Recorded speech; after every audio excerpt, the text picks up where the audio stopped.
सौतेली मां की उल्टी चाल।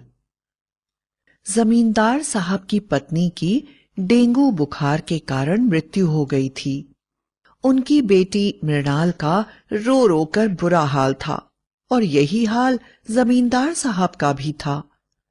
पूरा घर रिश्तेदारों से भरा हुआ था और उनकी दूर की रिश्तेदार मधुमती भी परिवार का शोक बांटने आई थी। मधुमती एक विधवा औरत थी और एक विवाह योग्य बेटी की मां। मधुमती को देखकर सबके मन में यही विचार आया कि क्यों ना जमींदार साहब का विवाह मधुमती से कर दिया जाए। ऐसा करने से मधुमती को भी सहारा मिल जाएगा और जमींदार का घर भी फिर से बस जाएगा। और 1 साल के अंदर ही सभी रिश्तेदारों के दबाव के कारण जमींदार को मधुमती से विवाह करना पड़ा और मधुमती अपनी बेटी नेहा को लेकर जमींदार के घर आ गई। कुछ दिनों तक मधुमती मृणाल के साथ बड़ा ही प्रेम भरा व्यवहार करती रही। एक दिन जब जमींदार साहब ने मृणाल के लिए शहर के एएसपी का रिश्ता ढूंढा तो मधुमती बुरी तरह से जल गई और सोचने लगी, इसका विवाह तो मेरी बेटी नेहा से होना चाहिए। वह किसी भी तरह इस रिश्ते को तोड़ने के लिए उपाय सोचने लगी कि ऐसा क्या करे कि एसपी को उसकी बेटी नेहा पसंद आ जाए और वह मृणाल के लिए मना कर दे। अचानक जमींदार ने आकर मधुमती को सूचना दी, मधुमती, मैं बड़ी परेशानी में फंस गया हूं। कल ही एसपी साहब मृणाल को देखने आने वाले हैं और मुझे आज ही गंगापुर जाना पड़ेगा। वहां पर मेरा कोई सरकारी काम फंस गया है और मेरे जाए बिना काम नहीं चलेगा। लड़के वालों को तो आने से मना नहीं कर सकते। अब यह जिम्मेदारी तुम ही को निभानी पड़ेगी। तुम अच्छी तरह से एसपी साहब की खातिरदारी करके मृणाल से मिलवा देना। बाकी बातें मैं आकर कर लूंगा। मधुमती की तो मन मांगी मुराद पूरी हो गई। वह पूरे उत्साह से बोली, अरे भला यह भी कोई बात हुई? मेरे होते हुए आपको चिंता करने की क्या जरूरत है? मैं पूरी कोशिश करूंगी कि मेरी बेटी का रिश्ता तय हो जाए, मेरी प्यारी बेटी मृणाल का। आप निश्चिंत होकर जाइए। पत्नी की बात सुनकर जमींदार गंगापुर के लिए रवाना हो गए और मधुमती ने घर में पूरी सजावट का काम शुरू करवा दिया। उन्होंने मृणाल से कहा, बेटी मृणाल, तुम्हें तो पता ही है आज एसपी साहब घर आने वाले हैं। तुम पिछले दरवाजे से शिवालय चली जाना। वहां पर मैंने तुम्हारे लिए शहर से मंगवाकर कुछ कपड़े रखे हैं, उन्हें पहनकर ही घर आना। एसपी साहब शहरी आदमी हैं, वह गांव की लड़की को पसंद नहीं करेंगे, इसलिए भली प्रकार से वहां रखे हुए कपड़े पहनकर सामने के दरवाजे से अंदर आना और नमस्ते ना कर उन्हें हेलो कहना, ताकि वह तुमको शहरी समझें, गांव की गवार नहीं। मृणाल एक सीधी सादी लड़की थी और मधुमती को अपनी मां ही समझती थी। वह उसकी चाल को नहीं समझी और चुपचाप पिछले दरवाजे से शिवालय की ओर चल पड़ी। दूसरी तरफ मधुमती ने अपनी बेटी नेहा को एक खूबसूरत सी साड़ी निकाल कर दी और कहा, अपने बालों को अच्छी तरह से चोटी में बांधकर मोंगरे के फूल सजा लो और हल्का सा मेकअप करके साड़ी पहनकर तैयार हो और जब मैं बुलाऊं तब चली आना। जब मृणाल शिवालय की तरफ जा रही थी तो अचानक एक गाड़ी उसके पास आकर रुकी। गाड़ी में एक बहुत ही खूबसूरत नौजवान बैठा हुआ था। मृणाल बेचारी सीधी सादी सकुचाती हुई बोली, आप कहां जा रहे हैं? नौजवान ने कहा, मैं जमींदार साहब के घर जा रहा हूं और उनकी लड़की मृणाल को देखने आया हूं।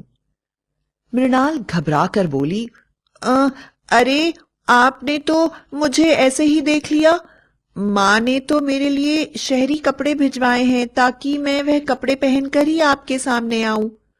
आप कृपया माँ को मत बताइएगा कि आप मुझसे मिल चुके हैं। मैं शीघ्र ही माँ के दिए कपड़े पहनकर आती हूं। उसकी सच्चाई और भोलेपन पर एसपी उदय सिंह पूरी तरह से मुग्ध हो गए थे और उन्होंने मन ही मन निश्चय कर लिया था कि वह मृणाल से ही विवाह करेंगे। वह मुस्कुराते हुए बोले, तुम बिल्कुल भी चिंता मत करो, मैं तुम्हारी मां को कुछ भी नहीं बताऊंगा। तुम जल्दी से आओ। और यह कहकर चले गए। थोड़ी ही देर में एसपी साहब की गाड़ी जमींदार के घर के सामने रुक गई। मधुमती भागती हुई बाहर आई और उनका स्वागत करते हुए उन्हें अंदर ले गई। उसने एसपी साहब को सम्मानपूर्वक बैठक में बैठाया और उनकी चाय नाश्ते की व्यवस्था करने लगी। अचानक एसपी साहब ने मधुमती से पूछा, माताजी, मेरे पास ज्यादा समय नहीं है। शाम होने से पहले ही मुझे वापस शहर के लिए निकलना है। अगर मृणाल से मुलाकात हो जाती तो अच्छा रहता।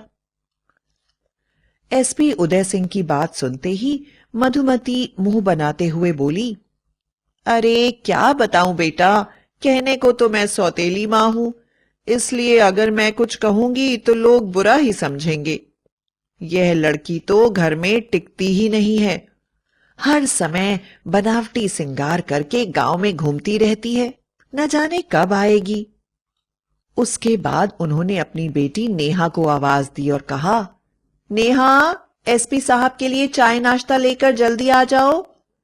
नेहा साड़ी पहनकर, बालों में फूल लगाए हुए, हाथ में ट्रे लेकर रसोई से बाहर निकली। देखकर लग रहा था जैसे वह पूरी तरह से रसोई के काम में व्यस्त थी।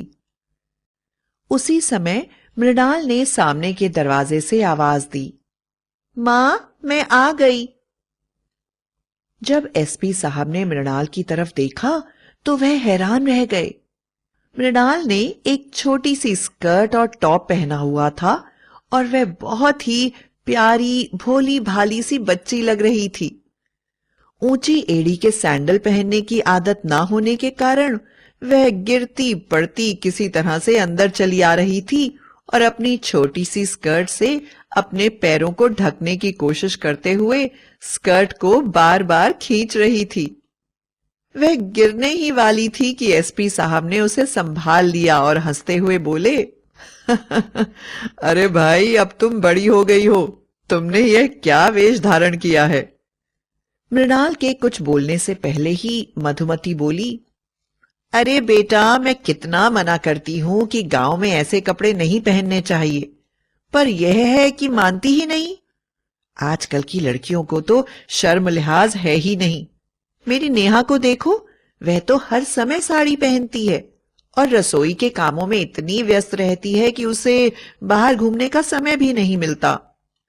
भोली भाली मृणाल को अपनी सौतेली मां की चाल समझ में नहीं आ रही थी और वह यह नहीं समझ पा रही थी कि मां ने ही तो उसे ये कपड़े दिए हैं, फिर ऐसे कैसे बोल रही हैं। नेहा को किचन से आते देखकर वह हैरान होकर बोली, अरे नेहा, आज तुमने साड़ी पहनी है और तुम इतनी जल्दी सोकर उठ गई।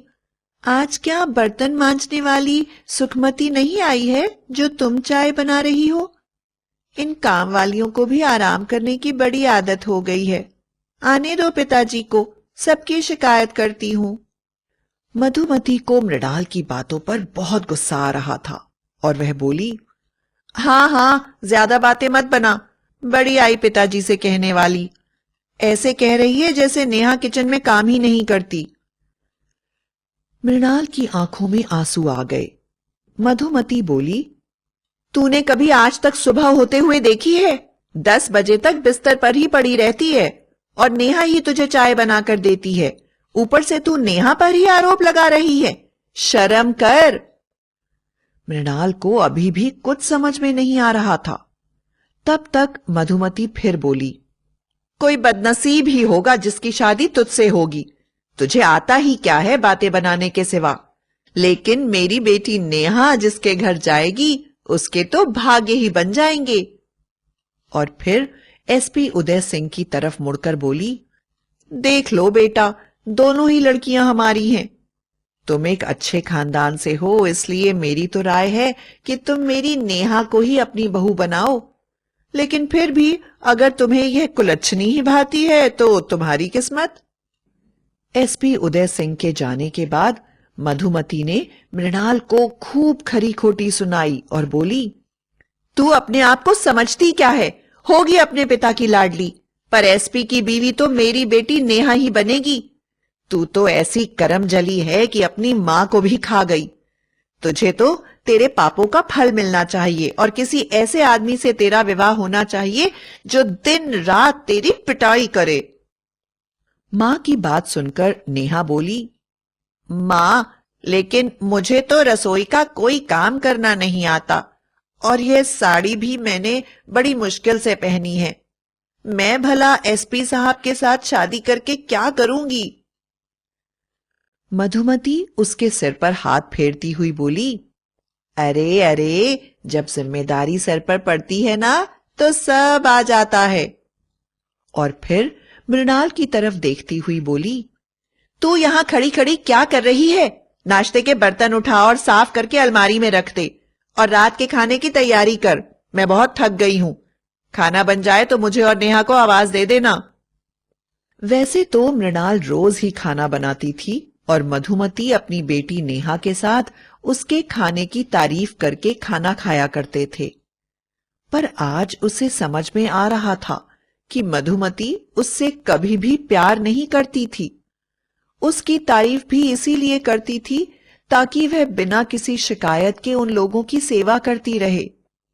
रात को जमींदार साहब वापस आ गए और उन्होंने एसपी उदय सिंह को फोन किया। एसपी उदय सिंह ने कहा, जमींदार साहब, आपकी बेटी मृणाल मुझे बहुत पसंद है और मैं उससे विवाह करना चाहता हूं। मैं अगले हफ्ते ही बारात लेकर आने वाला हूं और आपकी बेटी को अपनी पत्नी बनाकर ले जाऊंगा। जमींदार साहब ने यह खबर मधुमती को सुनाई तो वह जल के कोयला हो गई। लेकिन भाग्य का लिखा कौन मिटा सकता है? आखिरकार अगले रविवार को उदय सिंह बारात लेकर आ गया और धूमधाम से मृणाल का विवाह एसपी साहब के साथ हो गया। इसके बाद मधुमती अपनी बेटी के लिए भी लड़का तलाशने लगी, लेकिन स्वार्थी और आलसी होने के कारण नेहा का रिश्ता कहीं नहीं होता था।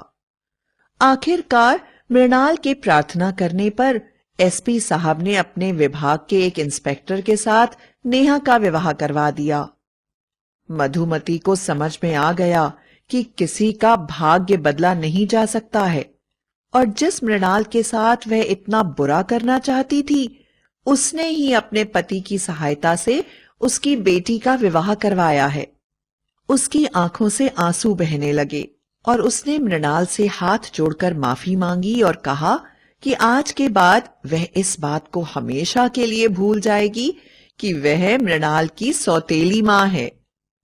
इसके बाद उसने कभी जीवन में नेहा और मृणाल के बीच में भेद नहीं किया और सब लोग खुशी खुशी रहने लगे।